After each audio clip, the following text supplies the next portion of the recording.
दोस्तों, कर्मों का फल हर इंसान को भोगना पड़ता है। तो ऐसी एक स्टोरी लेकर आई हूँ, तो बने रहिएगा मेरे साथ। तो रामू नाम का एक अनाथ बच्चा था। उसके माता पिता बचपन में ही चल बसे थे। उसके ननिहाल और पिता की तरफ से भी कोई नहीं था। उसके ना तो कोई आगे था, ना कोई पीछे। अनाथालय में रहा और पढ़ा। वह पढ़ने में मेधावी था। उसे आर्मी में नौकरी लग गई और वह एक अधिकारी बन गया। अब सेना के साथ ही रहता, कभी भी घर वापस नहीं आता, क्योंकि उसका कोई था नहीं। उसने शादी भी नहीं की थी। उसे जितनी सैलरी मिलती थी वह सब बचा लेता था। आर्मी की कैंटीन में खाता था, वहीं पर रहता था, तो उसका खर्चा भी लगभग ना के बराबर था। तो हम कह सकते हैं कि उसने आज तक जितनी सैलरी पाई सब बचा ही लिया था। उसी कैंटीन में नाथ नाम का एक सेठ आता था, जो कैंटीन के सामान का छोटा सप्लायर था। बहुत दिन हो गए दोनों को एक दूसरे को जानते पहचानते। एक दिन रामनाथ ने कहा, रामू, आपके पैसे बैंक में रखे हैं, मुझे व्यापार में लगाने को दे दो, मैं तुम्हें अच्छा मुनाफा दूंगा। रामू ने मना कर दिया। रामू ने कहा, मुझे इतना ज़्यादा पैसे का लालच नहीं है। जो सरकार ने दिया है वह मेरे खाते में पड़ा है। कभी जिंदगी में ज़रूरत पड़ी तो इस्तेमाल करेंगे, नहीं तो कोई बात नहीं। सेठ ने कहा, यह भी क्या बात हुई? अगर तुम हमें अपना दोस्त मानते हो तो तुम मेरी सहायता ही कर दो। मैं तुम्हें यह पैसा वापस लौटा दूंगा। कम से कम मेरा काम हो जाएगा। अभी इस पैसे की तुम्हें ज़रूरत भी नहीं है। सेठ की नीयत में खोट बात तो सही कह रहे हो, पर आप पैसा वापस करोगे इसकी क्या गारंटी है? सेठ ने कहा, कसम खाकर कहता हूँ धोखा नहीं दूंगा। रामू ने कहा, सेठ जी, लोग तो पैसे के लिए क्या क्या कर देते हैं, पर कोई नहीं। चलिए, मैं आपकी बात को मान लेता हूँ। कम से कम आपका तो भला हो जाए। सेठ ने मुस्कुराते हुए धन्यवाद कहा और रामू को गले लगा लिया। पैसा लेने के बाद सेठ जब भी आता रामू को बहुत बहुत धन्यवाद देता। सेठ का बिजनेस रामू के पैसों से बढ़ रहा था। आमदनी दिन दुगनी रात चौगनी हो रही थी। आमदनी बढ़ने के साथ अब सेठ की नीयत में बेईमानी आ चुकी थी। वह पैसा न लौटाना पड़े उसका बहाना ढूंढता रहता।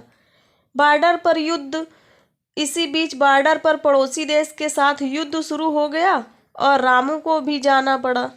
जहाँ युद्ध हो रहा था वो इलाका काफ़ी दुर्गम था।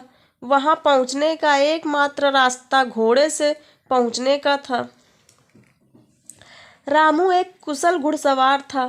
उसे जो घोड़ी मिली वो बिगड़ैल थी।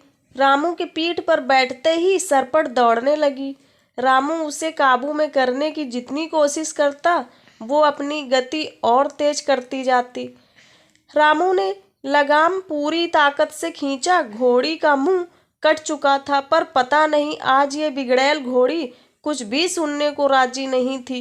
घोड़ी दौड़ते दौड़ते दुश्मन के खेमे के सामने जाकर खड़ी हो गई। रामू दुश्मन की गोलियों का शिकार हो गया। सेठ बराबर आर्मी कैंट में जाता था। उसे वहां पता चला कि रामू युद्ध में वीर गति को प्राप्त हुआ। सेठ ने वहां काफी दुख दिखाया और कैंट से बाहर आते ही खुशी से झूम उठा। अब पैसा वापस नहीं करना होगा। सेठ का व्यापार दिन दुगना रात चौगुना तरक्की कर रहा था। कुछ दिनों के बाद सेठ की पत्नी माँ बनी और सेठ एक सुंदर बच्चे का पिता बना। सेठ के जीवन का ये सबसे बेहतरीन समय चल रहा था। समय बीतता गया।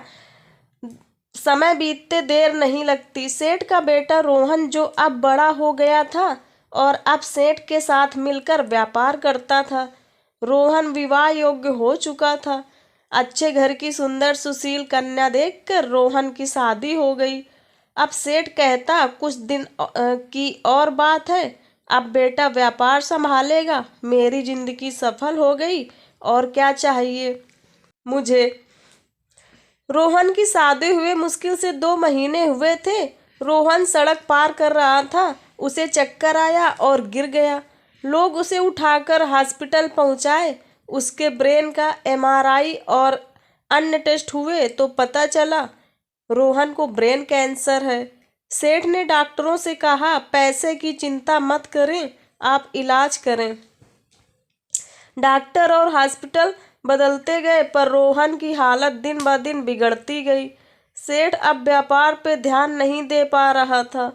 उसके कस्टमर छूटते जा रहे थे। हॉस्पिटल का बिल बढ़ता जा रहा था। अब सेठ पर कर्ज काफ़ी हो चुका था। सेठ परेशान था। अब रोहन को डॉक्टर ने जवाब दे दिया। सेठ हार चुका था, किसी चमत्कार की आशा में बैठा था। चमत्कार तो नहीं हुआ, पर रोहन अब इस दुनिया में नहीं रहा। महीनों जिंदगी की जंग लड़ने के बाद रोहन हार चुका था। सेठ के घर में हाहाकार मच गया। सेठ, सेठानी, रोहन की पत्नी सब विलाप कर रहे थे। यहाँ तक कि घर के नौकरों का भी रो रो कर बुरा हाल था। तभी एक साधु महात्मा उधर से गुजर रहे थे। उन्होंने करुण क्रंदन सुना तो रुक गए। वहां जाकर उन्होंने कहा, रोने से कुछ नहीं होगा, जो होना था वो हो गया। सेठ गुस्से में बोला, मेरे साथ ही क्यों? साधु ने कहा, सब कर्म का फल है, यही चुका कर जाना होता है। आज बहुत रो रहे हो, कल तो तुम बहुत हंस रहे थे। सेठ ने कहा, मैं कुछ समझा नहीं महाराज। साधु ने कहा, तुमने अपने व्यापार के लिए उधार पैसे लिए थे। जब व्यापार चल पड़ा तो तुमने जिसके पैसे थे उसे लौटाए नहीं। सेठ ने कहा, गलत, वो मर गया था, किसे लौटाता? साधु ने कहा, झूठ नहीं, तुम भूल गए उसके मरने के समाचार पे तुम कितना खुश हुए थे।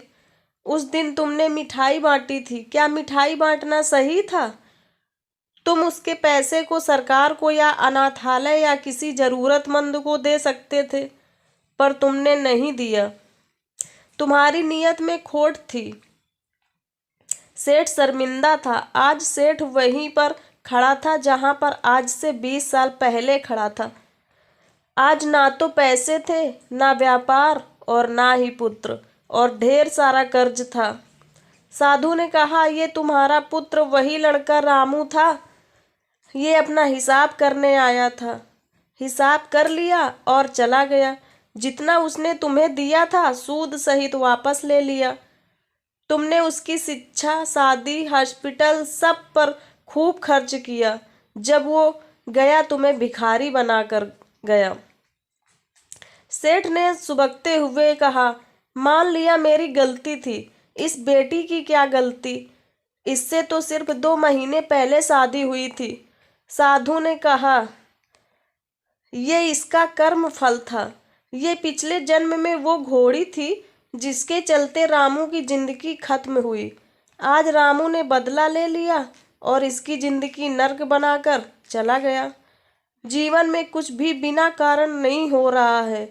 हो सकता है बीज आपने बहुत पहले लगाया हो और आप भूल गए हों। वही बीज पेड़ बन जाता है, तब हमें पता चलता है। इसलिए आप कैसा बीज लगाते हो हमेशा याद रखो।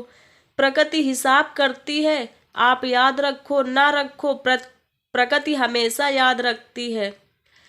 सेठ निरुत्तर, हताश, घर की सीढ़ी पर बैठा अपने कर्म को कोस रहा था। इसलिए हमेशा अपने कर्म पर ध्यान दें। ऊपर वाले की लाठी में आवाज नहीं होती, पर असर पूरा करती है। तो दोस्तों, हमें हमेशा अच्छे कर्म करना चाहिए, क्योंकि कर्मों का फल एक दिन जरूर मिलता है। तो ये थी स्टोरी। तो ऐसे ही हार्ट टचिंग और मोटिवेशनल स्टोरी सुनने के लिए सब्सक्राइब करें हमारे चैनल एपी स्टोरी को। तब तक के लिए थैंक यू, बाय बाय।